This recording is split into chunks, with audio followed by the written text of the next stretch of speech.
2 years earlier, Washington, D.C. Luxembourg?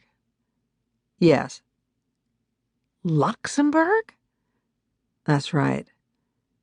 Catherine didn't know how to react to this, so she decided on the default response: deflection via ignorance. Where is Luxembourg? Even as she was asking this disingenuous question, she regretted the decision. It's in Western Europe. I mean, is it in Germany? She turned her eyes away from Dexter, from the shame at the hole she was digging for herself. Switzerland? Dexter looked at her blankly, clearly trying hard not to say something wrong. It's its own country, he said. It's a Grand Duchy, he added irrelevantly. A Grand Duchy? He nodded. You're kidding. It's the only Grand Duchy in the world. She didn't say anything. It's bordered by France, Belgium, and Germany, Dexter continued, unbidden. They surround it. No, shaking her head. There's no such country. You're talking about, I don't know, Alsace or Lorraine. You're talking about Alsace-Lorraine. Those places are in France. Luxembourg is a different, nation. And what makes it a Grand Duchy? It's ruled by a Grand Duke.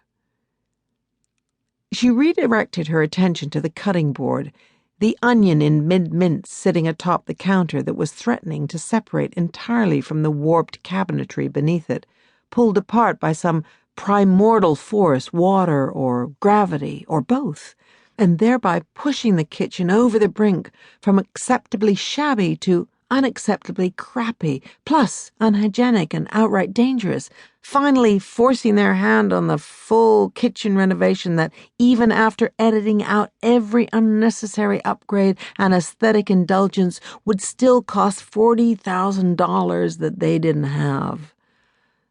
As a stopgap, Dexter had secured C-clamps to the corners of the counter to prevent the slab of wood from sliding off the cabinetry. That was 2 months ago.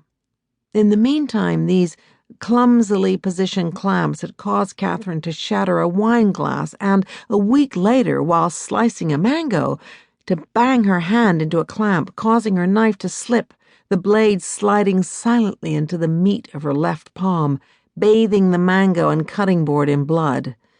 She'd stood at the sink, a dish rag pressed to her wound, blood dripping onto the ratty floor mat, spreading through the cotton fibers in the same pattern as that day in the Waldorf, when she should have looked away, but didn't. And what's a Grand Duke? She wiped the onion tears from her eye. The guy in charge of a Grand Duchy. You're making this up. I'm not. Dexter was wearing a very small smile, as if he might indeed be pulling her leg. But no, this smile was too small for that. This was the smile of Dexter pretending to pull a leg, while being dead serious. A feint of a fake smile. Okay, she said. I'll bite. Why would we move to Luxembourg? To make a lot of money and travel around Europe all the time.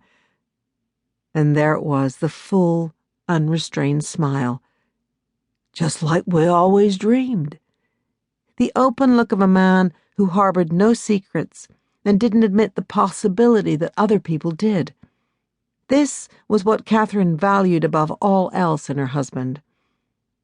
You're going to make a lot of money? In Luxembourg? Yes. How? They have a shortage of great-looking men, so they're going to pay me a bucket load for being incredibly handsome and staggeringly sexy.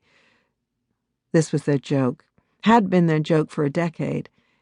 Dexter was neither notably good-looking nor particularly sexy. He was a classic computer nerd, gangly and awkward.